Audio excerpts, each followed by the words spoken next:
The rich boy was drowning and everyone just watched. Imani Washington saw him sink, 12 years old, terrified, silent.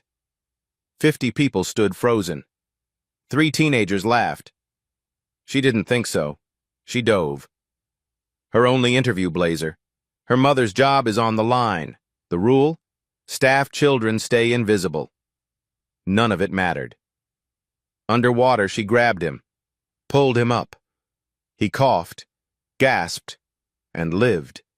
His father, the billionaire, stared at her like she'd done the impossible. "You saved my son." Then security arrived. She was near him before he fell. 3 witnesses say she pushed him. The phones that recorded nothing now became evidence. The crowd that did nothing now had opinions. And Imani, the girl who'd just rescued a child, was about to be arrested for trying to kill him.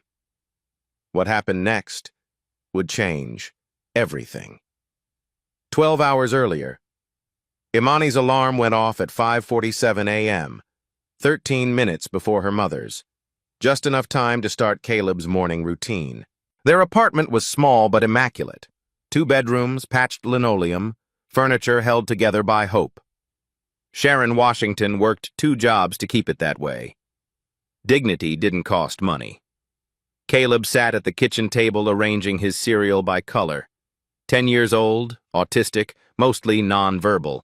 But when he was happy, he hummed. This morning, he hummed. "Good morning, baby." Imani kissed his head and set down his tablet. 3 years old, scratched screen, but it helped him talk when words wouldn't come. Sharon rushed through in her catering uniform. "Big day, Eastridge Country Club fundraiser, 200 guests, tips could be good."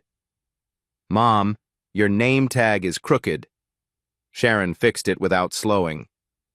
"You have that college interview at 3? "Yes, ma'am. Social work program." "My smart girl." Sharon paused at the door. "Imani, Mrs. Carter canceled on Caleb. Can you bring him to the interview?" "Of course." It wasn't ideal. Imani's only interview outfit, thrift store blazer, pencil skirt, suede shoes barely holding together, was meant to impress admissions officers, not accommodate a 10-year-old. But plans were luxuries they couldn't afford. Caleb looked up and typed, "Sister, good." "You're good too, Cal." Across the city, Oliver Hastings sat at a marble breakfast counter in a house with more bathrooms than Imani's entire apartment. His occupational therapist guided his hand through writing exercises. Oliver was 12 but worked at a 2nd grade level. Not because he wasn't smart. Autism made some things harder.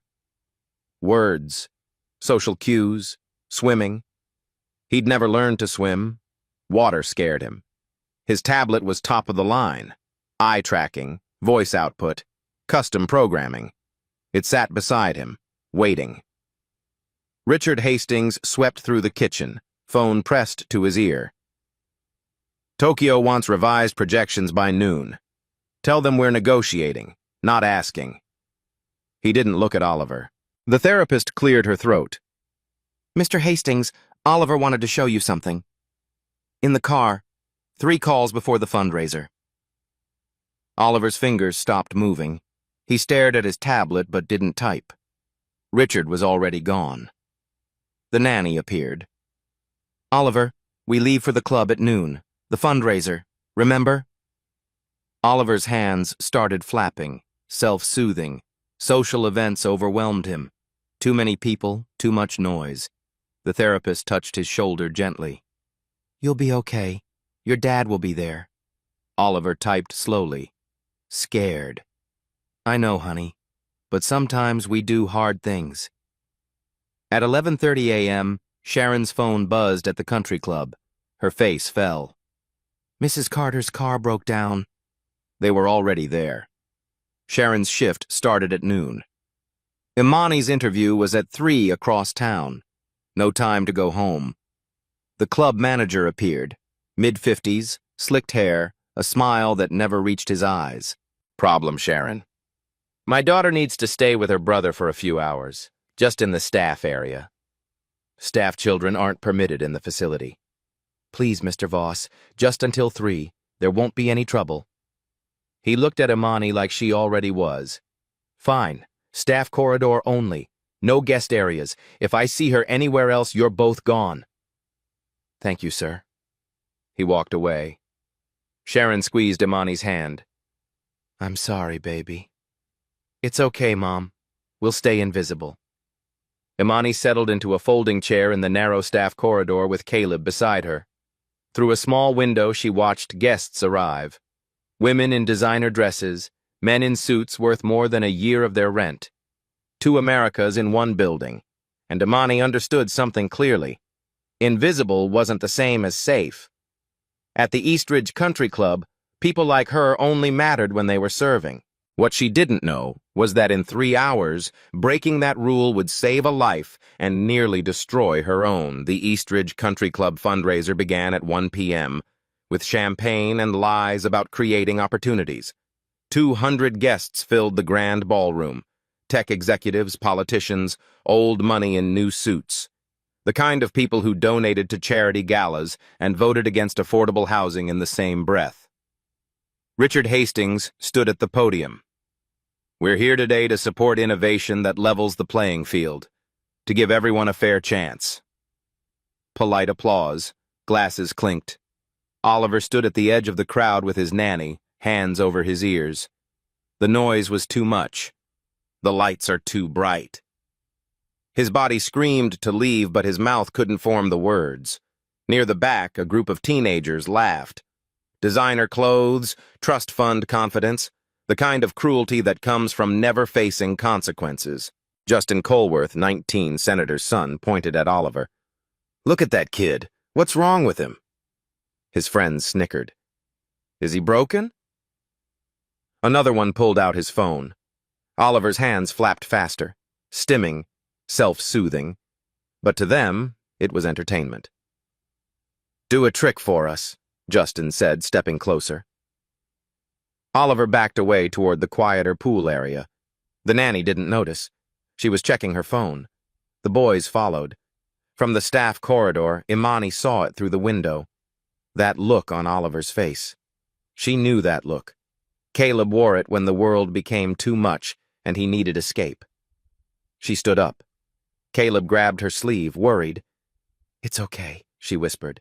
Stay here. I just need to check something. She moved down the corridor, staying in the shadows. Technically not in the guest area, technically not breaking the rule, but close enough to watch. Oliver reached the pool terrace. Glass walls, sparkling water, silence. Better. He pulled out his tablet, trying to calm himself. The boys cornered him. Can you even talk? Justin leaned in. Or are you just stupid? Oliver's fingers froze on the screen. I bet he can't even read. One of the friends grabbed the tablet. Oliver pulled it back, protective. It was his voice, the only one he had. Let's see if it floats. Justin snatched the tablet. Oliver reached for it, desperate, silent panic in his eyes. Justin tossed it into the pool. It landed with a splash. Sank. Oliver didn't think. He just reacted. Lunged forward, reached for it, lost his balance, fell into the water. The boys laughed, then stopped laughing. Oliver was sinking. Not splashing, not waving, just sinking. Real drowning is silent. Justin's face went pale. Oh, shit. He can't swim, one friend whispered. We should... But they didn't move. They just stood there, frozen, phones out, recording evidence of their own crime. Guests started gathering, 50 people at the pool's edge. Gasps, murmurs. Some pulled out phones to film. No one jumped in. Imani saw it from the corridor window. That specific terror. The way Oliver's body moved underwater. Wrong. Drowning. She ran. Mr. Voss appeared in the hallway. Where do you think you're going? A boy is drowning. That's not your concern. Staff corridor only or you're fired. Imani didn't stop. She burst through the terrace doors. 50 faces turned to stare at her. The poor black girl in the thrift store blazer. Out of place. Breaking the rule. She didn't care. She dove into the pool fully clothed. Cold water shocked her system. Her shoes filled with water. Her blazer pulled her down. But she kicked hard, reached Oliver, grabbed his shirt. He thrashed, panicked. Didn't understand she was helping. She held him tight, the way she'd learned with Caleb. Firm, but gentle. Let him know he was safe. They broke the surface together. Oliver coughed, gasped, lived. Imani pulled him to the edge. Hands reached down. Adult hands. Finally helping now that the danger was over. Richard Hastings shoved through the crowd and dropped to his knees. Oliver. Oliver. Look at me. Oliver clung to his father, shaking, water streaming from his tuxedo shirt. Richard looked up at Imani, soaking wet, mascara running, shivering. You saved him. How did you know he was drowning? No one else saw it. My brother, Imani said quietly. He's like Oliver. I know what drowning looks like. For one moment, Richard's eyes held pure gratitude. Then security arrived, and everything changed. Security arrived in pressed uniforms with clipboards and suspicion. Everyone stay back. We need statements. Richard stood, still holding Oliver. This young woman just saved my son's life. The head of security, Mr. Brennan, barely glanced at Imani. We'll need to understand what happened here. What happened, Richard said slowly, is that my son was drowning, and she was the only person with the courage to help him. Mr. Brennan's jaw tightened. Sir, with respect, she's not authorized to be in this area. Staff children are restricted to... My son was dying. We need to review the footage and get witness statements. Standard protocol. Richard's face darkened, but he nodded. He turned to Imani. Thank you. Truly. What's your name? Imani Washington, sir. Imani. He said it like he was memorizing it. Please, come inside. You're freezing. Mr. Brennan stepped forward. Sir, she'll need to stay for questioning. Then question her somewhere warm. They moved to a private room off the main hall. Leather chairs, oil paintings, the smell of old money. Imani dripped pool water onto Persian rugs worth more than her mother's car. A staff member brought towels. Richard wrapped one around Oliver, who was still shaking, staring at nothing. Richard knelt in front of his son. You're safe now. You're okay. Oliver's hands moved to his tablet. Then he remembered. It was at the bottom of the pool. His face crumpled. We'll get you another one, Richard said quickly. I promise. Oliver looked at Imani, really looked at her. Then he did something unexpected. He reached out and touched her hand. Just for a second. A thank you in the only language his overwhelmed body could manage. Imani's throat tightened. You're very brave, she said softly. Richard stood, turned to her. How did you know? Everyone else just stood there. My little brother, Caleb. He's 10, autistic. 3 years ago, he fell into our apartment complex pool. I was the only one home. Imani's voice steadied. Drowning doesn't look like the movies. It's quiet. People don't wave or shout. They just slip under. Most people don't recognize it until it's too late. But you did. I couldn't let it happen again. Richard studied her. Not the way Mr. Voss looked at her like she was a problem to manage, but like she was a person worth knowing. What do you do, Imani? Are you in school? I'm 17. Senior year. I have a college interview today at 3 for a social work program. Or I did. I think I missed it. She looked down at her ruined blazer, soaked skirt, and destroyed shoes. Richard checked his watch. 2:47 p.m. Where's the interview? Northside Community College, but it's fine. I can reschedule. You saved my son's life. The least I can do is make sure you make that interview. My driver will take you. Sir, I can't. Please, let me do this small thing. Before Imani could answer, Mr. Brennan returned with 2 other security officers. He held a tablet, playing security footage. Mr. Hastings, we have a situation. Richard's expression shifted. What kind of situation? Mr. Brennan turned the screen.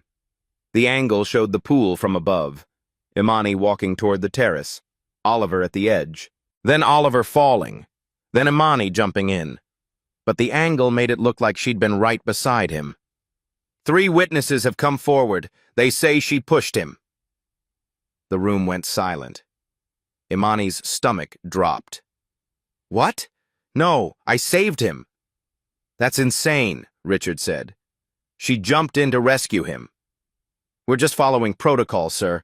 We've called the police. Oliver's hand found his father's sleeve. He pulled, desperate, trying to communicate something. But without his tablet, he had no words, and the system didn't care about words that couldn't be spoken. The police arrived 20 minutes later. Officer Davis, mid-40s, tired eyes, notepad already out. He listened to Mr. Brennan's summary with the practiced neutrality of someone who'd heard every story twice. So we have 3 witnesses saying she pushed the boy, and security footage showing her in proximity before the incident. This is ridiculous, Richard said. She saved him. I saw it. Sir, with respect, you arrived after the boy was already in the water. The witnesses were there before. Imani sat perfectly still, hands folded, trying not to shake. This couldn't be happening. She'd jumped in to save a child, and now she was being treated like a criminal. Officer Davis turned to her.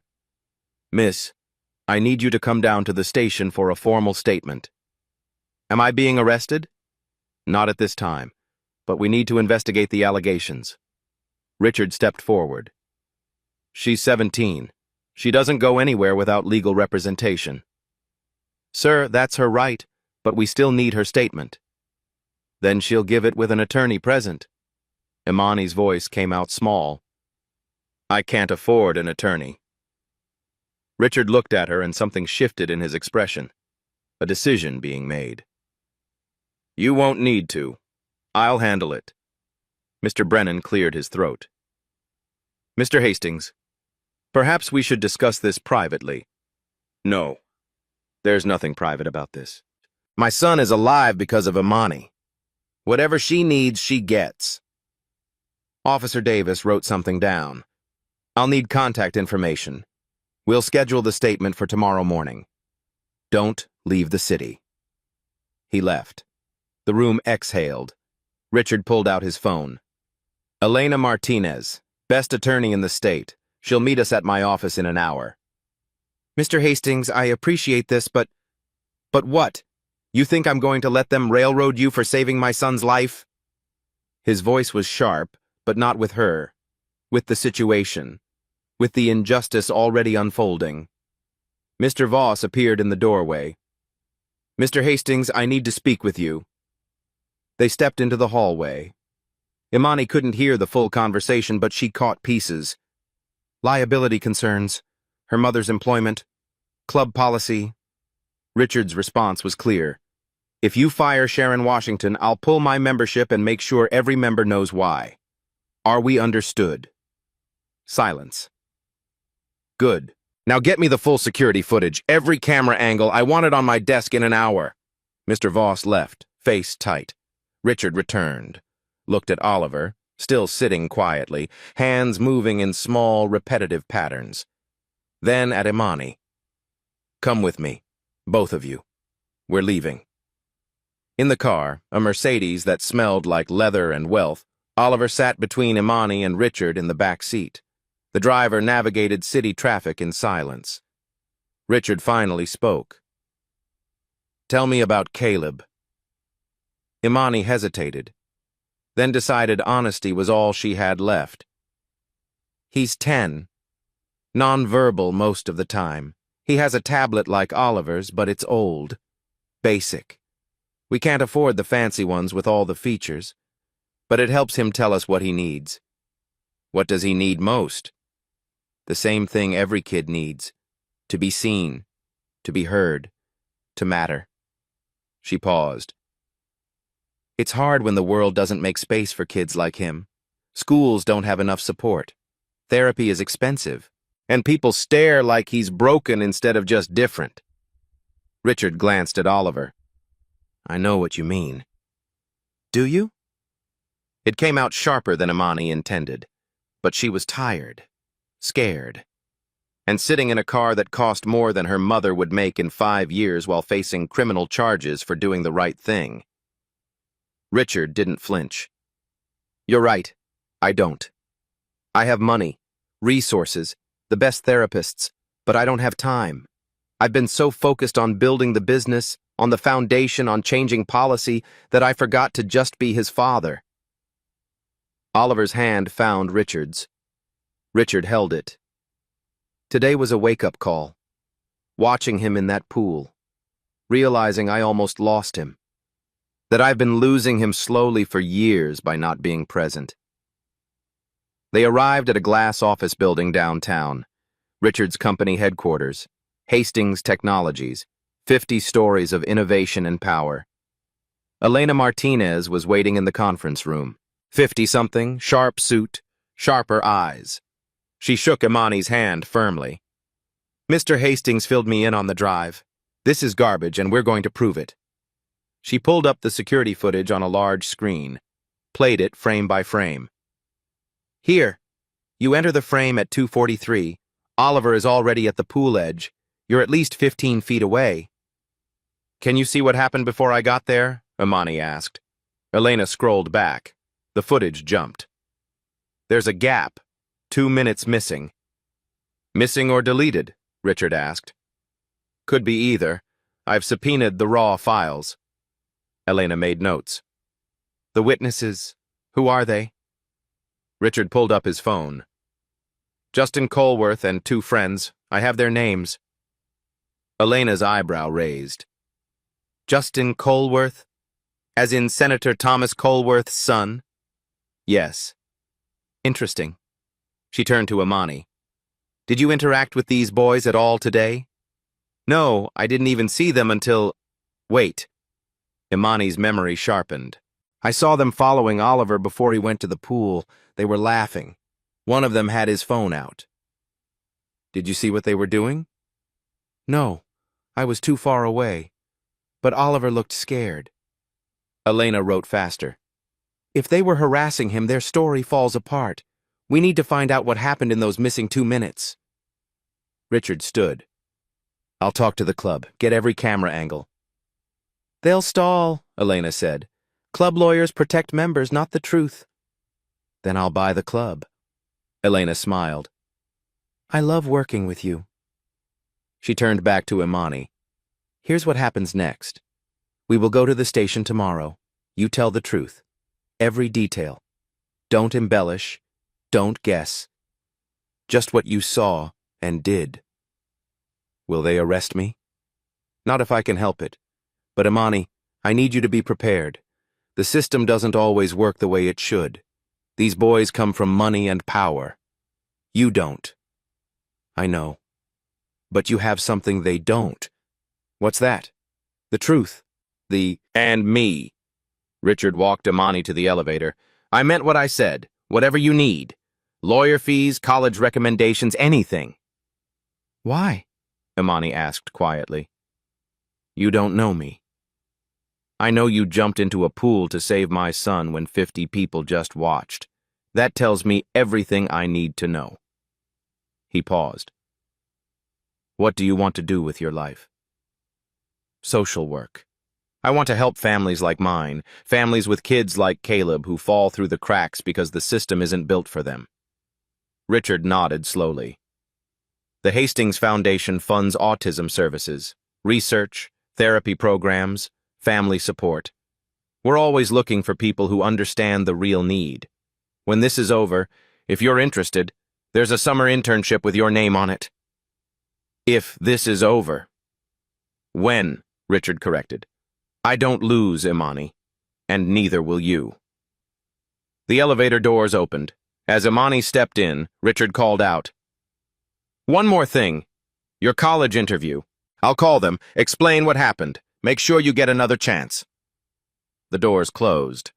Imani leaned against the elevator wall and finally let herself cry. That evening, Sharon Washington came home to find her daughter sitting at the kitchen table, staring at nothing. "Baby, what happened?" Imani told her everything. The drowning, the rescue, the accusations, the police. Sharon's face went through a dozen emotions in seconds: pride, fear, anger, heartbreak. "You saved a child's life and they're treating you like a criminal?" "Mr. Hastings got me a lawyer, a good one. We can't afford... He's paying for everything. He said Oliver's alive because of me." Sharon sat down heavily. "Mr. Voss called me after my shift, said I'm fired. Liability issues." Imani's chest tightened. "Mom, I'm so sorry. I didn't mean to..." "Stop!" Sharon grabbed her daughter's hands. "You did exactly what you were supposed to do. You saved a life. We'll figure out the rest." "But the rent and Caleb's therapy? I've been poor before. I'll be poor again. But I will never be ashamed of you for having a good heart." Caleb wandered in, tablet in hand. He'd been unusually quiet all evening, sensing the tension. He typed, "Sister sad?" "I'm okay, Cal." He typed again, "Sister hero." Imani's eyes filled. "How do you know that?" Caleb showed her his tablet. Sharon had explained it to him in simple words. Sister helped boy in water. Sister brave. He hugged her tight. Across town, Richard sat in Oliver's bedroom while his son got ready for bed. Oliver had a new tablet now, top of the line, overnight shipped, already programmed. But his fingers moved slowly across it, still processing the day. "Oliver," Richard said quietly, "did Imani hurt you?" Oliver's response was immediate. "No." "Did she help you?" "Yes. Save me." "Do you know who pushed you? Or was it an accident?" Oliver's fingers stopped. His face scrunched with the effort of remembering, of finding words for terror. He typed, "Boys mean, scared, took tablet." "The boys took your tablet and you tried to get it?" "Yes." "Did they push you?" Oliver hesitated. Then, "Not push, dropped tablet. I reached, fell." Richard's jaw clenched. So it wasn't a direct push, but they created the situation. They terrorized his son. They caused this, and now they were blaming the girl who saved him. "I believe you, Oliver, and I'm going to make sure everyone else does too." Oliver looked at him with those big, trusting eyes. He typed one more thing. "Imani, good. Help her." "I will. I promise." Richard kept his promises. The story hit the news at 6 a.m. Teen accused of assaulting billionaire's autistic son at charity event. Imani's school photo, 2 years old, braces still on, plastered across every local channel. Her name, her neighborhood, her mother's name. By 7 a.m., it was on social media. By 8 a.m., it was everywhere. Sharon's phone wouldn't stop buzzing. Reporters outside their apartment building, neighbors suddenly having opinions, Caleb's school calling to discuss the situation. Imani stayed in her room, watching her life become a spectacle. The comments section was a war zone. Another violent teen with no respect. Why was she even at that club? She doesn't belong there. Rich people's kids aren't safe anywhere anymore. But also, she saved him. Why is no one talking about that? 3 witnesses versus 1 black girl. We've seen this before. Something doesn't add up. The college called. Her interview was postponed indefinitely pending resolution of legal matters. Translation: rejected. 2 other schools she'd applied to sent similar emails within hours. Imani read them in silence, then closed her laptop. At 10 a.m., District Attorney Rebecca Sloan held a press conference. Mid-40s, ambitious, election year coming up. She stood at a podium with the confidence of someone who'd already decided the ending. We take violence against vulnerable individuals very seriously. After reviewing security footage and witness statements, we are pursuing charges of assault and reckless endangerment against Imani Washington. She played the edited footage, the angle that made Imani look guilty. 3 credible witnesses have confirmed that Miss Washington pushed 12-year-old Oliver Hastings into the pool. The fact that she subsequently pulled him out does not negate the initial violent act. A reporter raised a hand. What about Richard Hastings' statement that she saved his son? Mr. Hastings arrived after the incident occurred. His perspective, while valued, is not that of an eyewitness. What about Oliver? Has he been interviewed?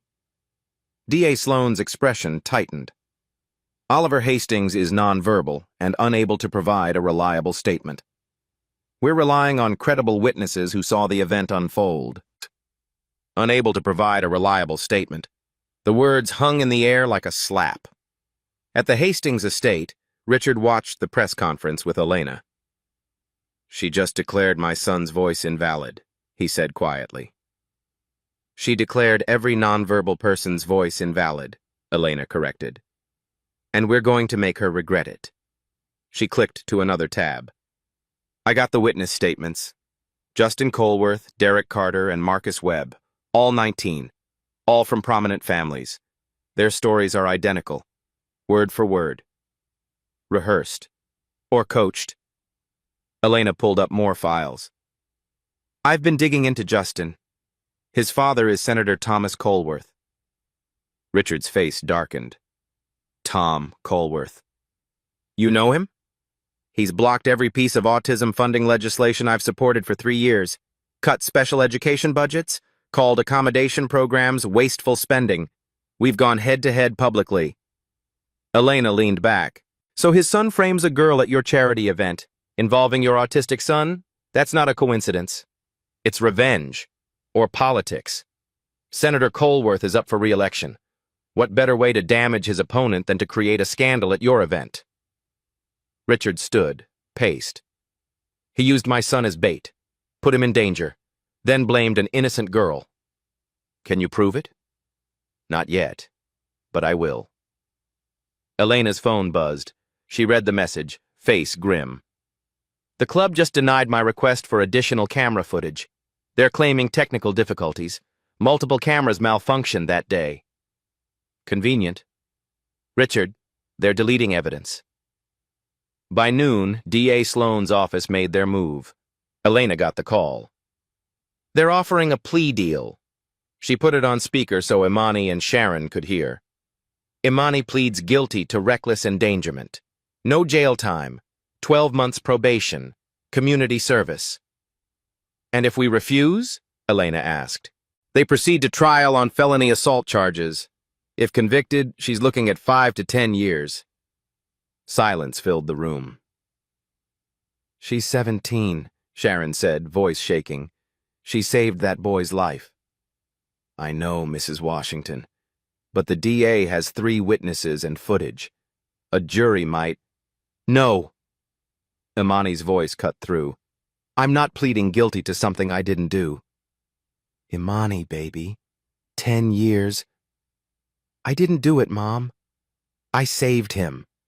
I'm not going to stand in front of a judge and say I hurt that boy when I jumped into a pool to rescue him. Elena looked at her with something like respect. Then we fight. We'll lose, Sharon whispered. Maybe, Elena said. The system is rigged against people like Imani. We all know it. 3 wealthy white witnesses against 1 black girl from the poor side of town? The odds are terrible. Then why fight? Sharon asked. Richard, who'd been quiet until now, spoke. Because fairness isn't what's legal. It's what's right. He turned to Imani. I'm not going to lie to you. This is going to get worse before it gets better. The media will tear you apart.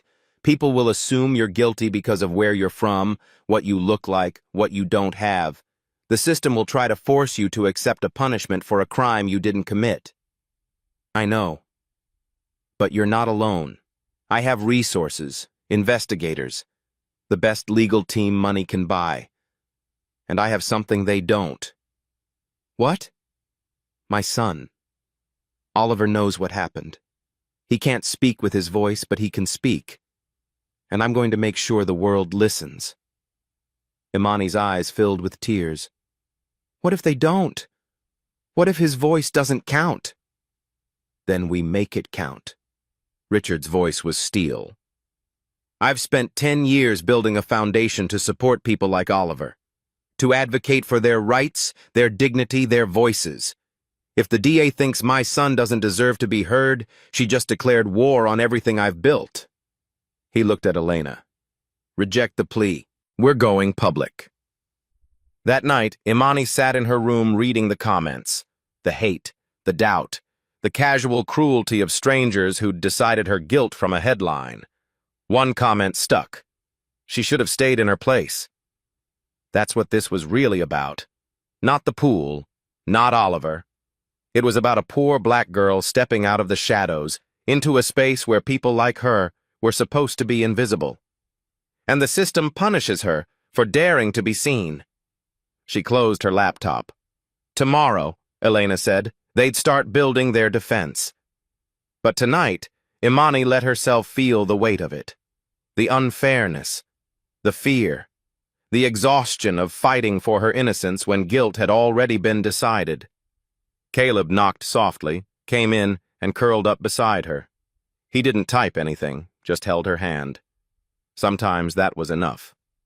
Elena's investigator was a woman named Rachel Kim, former FBI, current truth seeker, zero tolerance for lies. She sat in Elena's conference room with 3 laptops and a stack of files. I found something, Rachel said, turning her screen. An elderly Asian woman appeared on video. Dorothy Carter, club member for 32 years. She was on the terrace when Oliver fell. Rachel played the recording. Dorothy spoke clearly. I saw those boys harassing that child. They threw his tablet in the pool. He reached for it and lost his balance. The girl dove in to save him. She didn't push anyone. Why wasn't she interviewed? Richard asked. The security supervisor told her they had enough witnesses. That supervisor is Brennan, Justin Colworth's uncle. The room went silent. Rachel opened another file. I subpoenaed Justin's phone records. She showed them the text messages. Justin. Hastings' charity thing tomorrow. His weird kid will be there. Dad says Hastings is why his education bill failed. Let's embarrass him. The day of the event. Justin. Got the kid alone by the pool. After the incident. Justin. Shit, the kid can't swim, he's drowning. Derek. We're screwed. Justin. Delete the video. Say the girl pushed him. Her word against ours. Imani stared at the messages. They planned it, then blamed me. We have proof now, Elena said. Texts, Dorothy's testimony. This changes everything. Will the DA drop charges? Sharon asked. She should, but admitting she's wrong in an election year? Elena shook her head. We need to force her hand. Richard stood. We go public, press conference. Show everyone the truth. Risky, Rachel warned. Could compromise the case. There won't be a case once people see this. Richard turned to Imani. But we need one more thing. Oliver's voice. An hour later, Richard's home office. Oliver sat with his tablet, nervous. You don't have to do this, Richard said gently. But if you want to help Imani, this is how. Oliver typed, want to help. Richard pressed a record on the camera. Oliver, what happened at the pool? Oliver's fingers moved. The tablet spoke. Boys were mean. Took my tablet, threw it in water. I tried to get it. I fell. Couldn't breathe. Did Imani push you? No. Imani saved me.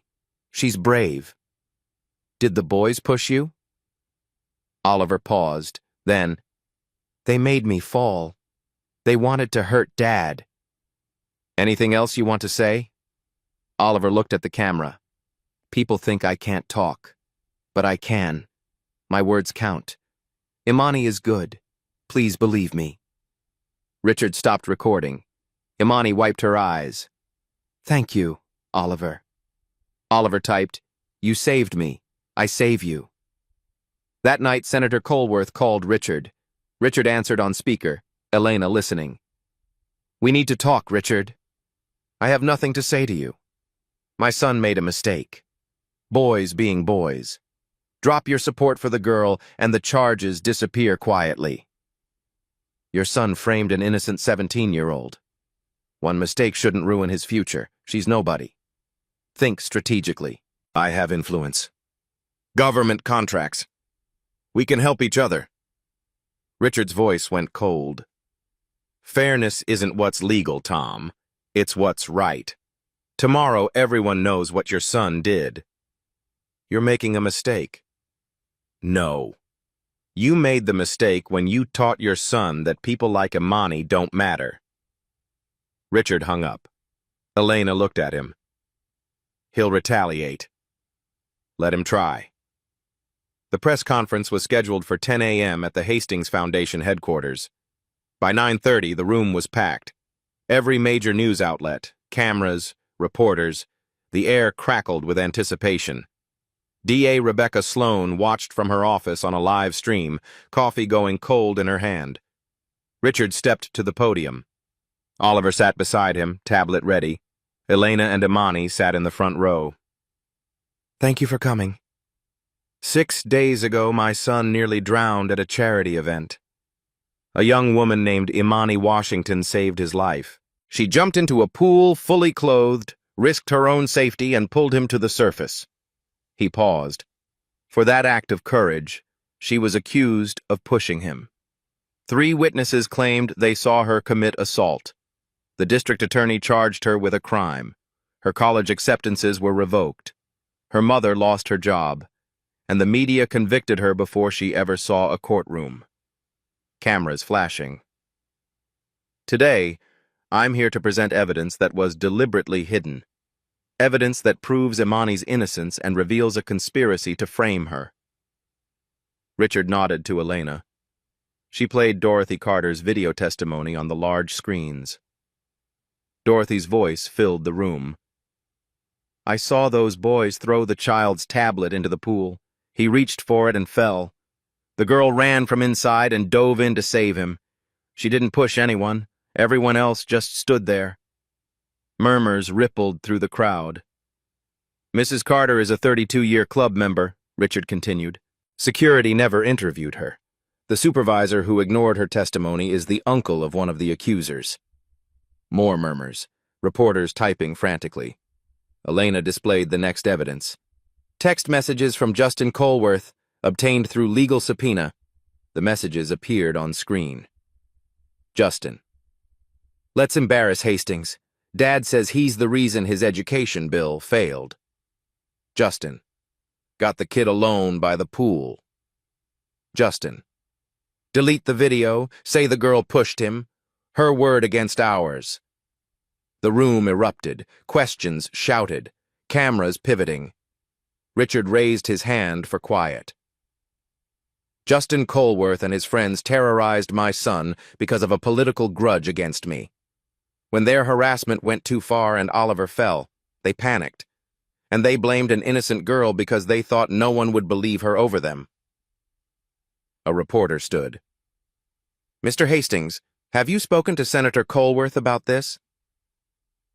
The senator called me last night. He offered to make the charges disappear if I stayed silent. He called Imani nobody. He suggested his son's future mattered more than hers. The room exploded again. Richard waited for silence. But there's one more person who needs to be heard. My son, Oliver Hastings. 12 years old, autistic, non-verbal. The DA said he couldn't provide a reliable statement. She declared his voice invalid. Richard looked at Oliver. Want to show them you have a voice? Oliver nodded. Richard played the video. Oliver's face filled the screens. His tablet's voice spoke his words. Boys were mean. Took my tablet. Threw it in water. I tried to get it. I fell. Couldn't breathe. The room was absolutely silent. Imani saved me. She's brave. Some reporters had tears in their eyes. People think I can't talk, but I can. My words count. Imani is good. Please believe me. The video ended. For 5 seconds, no one moved. Then someone started clapping, then another. Then the entire room stood and applauded. Richard's voice was thick. My son's voice is as valid as anyone's in this room. He told you the truth. Dorothy told you the truth. The evidence tells you the truth. He looked directly at the camera. District Attorney Sloan, you have a choice. Drop these charges and pursue justice against the real perpetrators, or continue prosecuting an innocent girl and prove that our system values power over truth. A reporter shouted, "What do you want to happen to Justin Colworth?" I want him charged with the crimes he actually committed: evidence tampering, false reporting, obstruction of justice, and I want every person who helped cover this up held accountable. Another reporter, "What about Imani? What does she want?" Richard stepped back. Imani stood. Her hands shook, but her voice didn't. I want people to stop assuming guilt based on where someone's from or what they look like. I want kids like my brother and Oliver to be heard, not dismissed. And I want to finish high school and go to college so I can help families who don't have billionaires fighting for them. She paused. Justin Colworth almost destroyed my life because he thought I didn't matter. I hope he learns that everyone matters. That's the only justice I need. The applause was deafening. Within 2 hours, the story went viral. Tatch Justice for Imani trended #1 globally. Oliver's video had 10 million views. Dorothy Carter became a national hero for speaking up.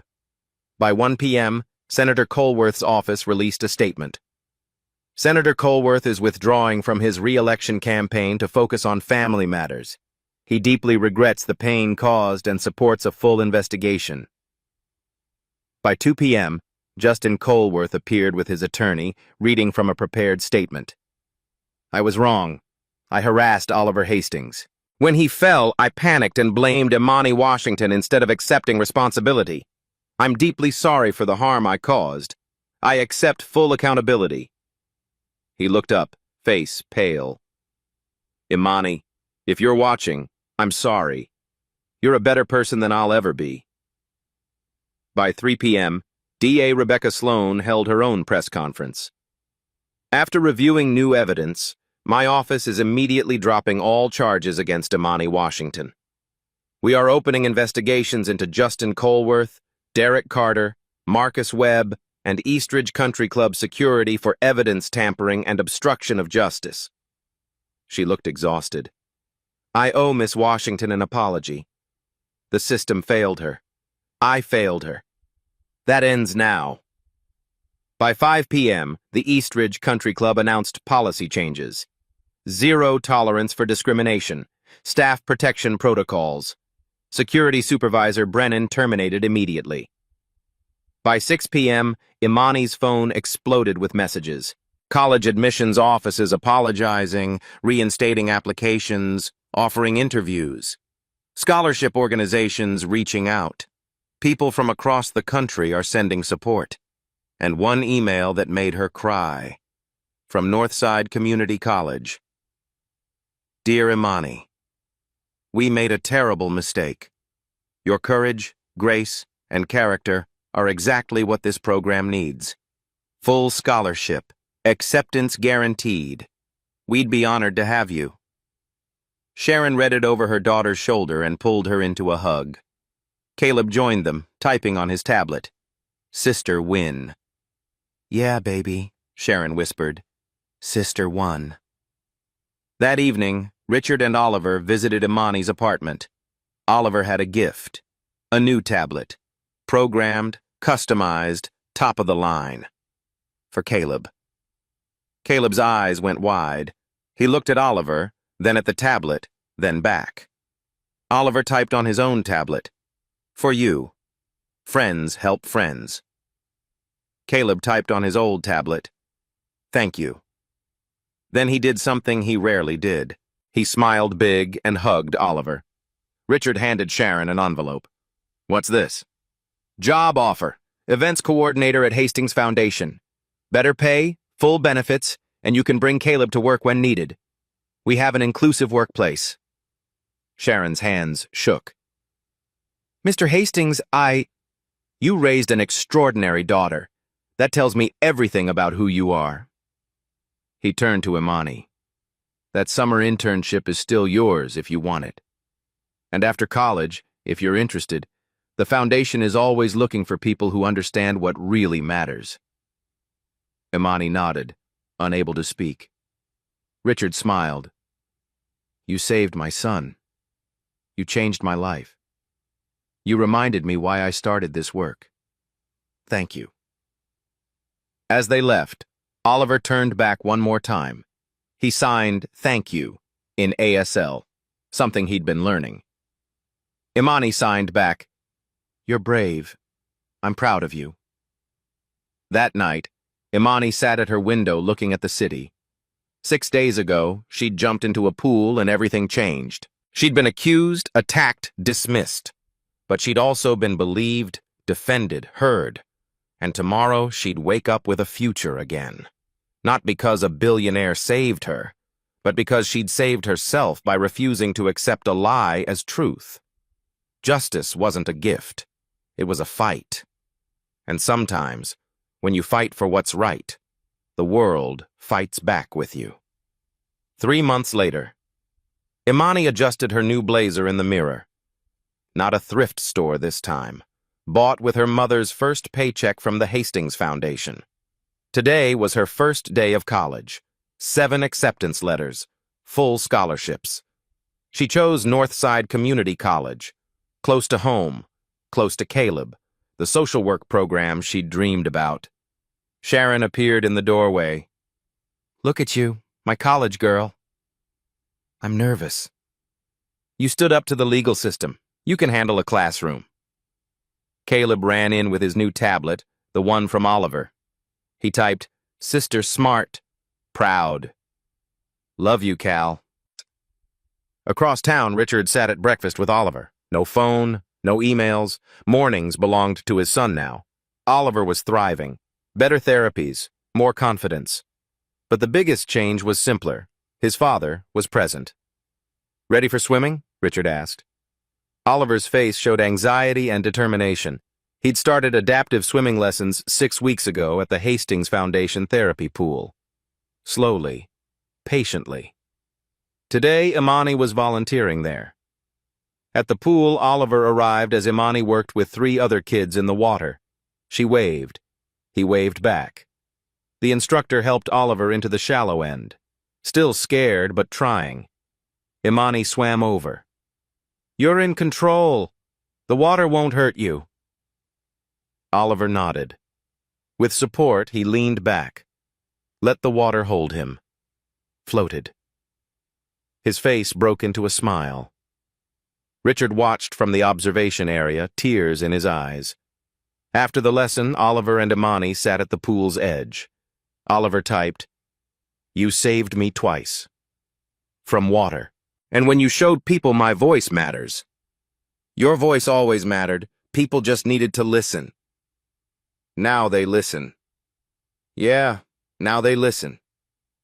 We're friends?" "Best friends." Oliver signed in ASL, "Thank you." Imani signed back, "You're brave." Richard joined them. "I've been thinking, the foundation needs a youth advisory board. Kids like Oliver and Caleb telling us what families actually need. Would you help run it? Paid position." Imani looked at Oliver, at the pool, at the future opening before her.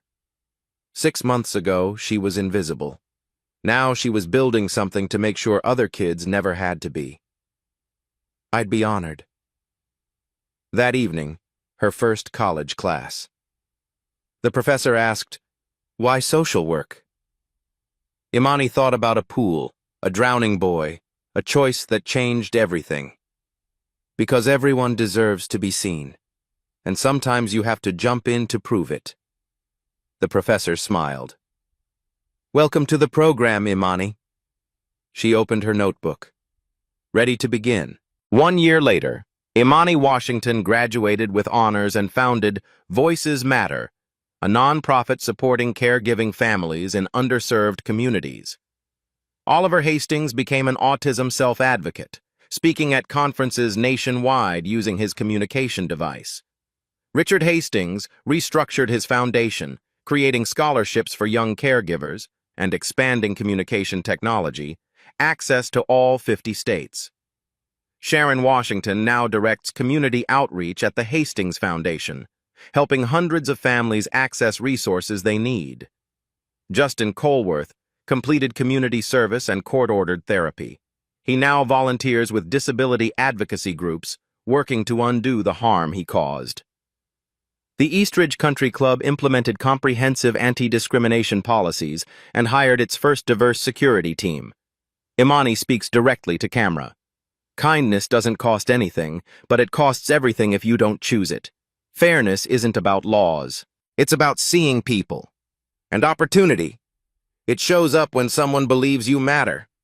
Images of Oliver swimming confidently, Caleb and Oliver playing together, Imani teaching at a workshop, families laughing. That pool was just water, but what happened there changed how we see each other. One choice, one moment, one person refusing to look away.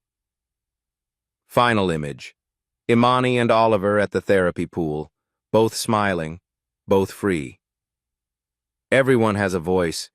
Everyone deserves to be heard. Sometimes all it takes is one person willing to jump in. Millions of families caring for loved ones with disabilities lack resources and support. Be the person who sees them. If this story touched your heart, help us share it.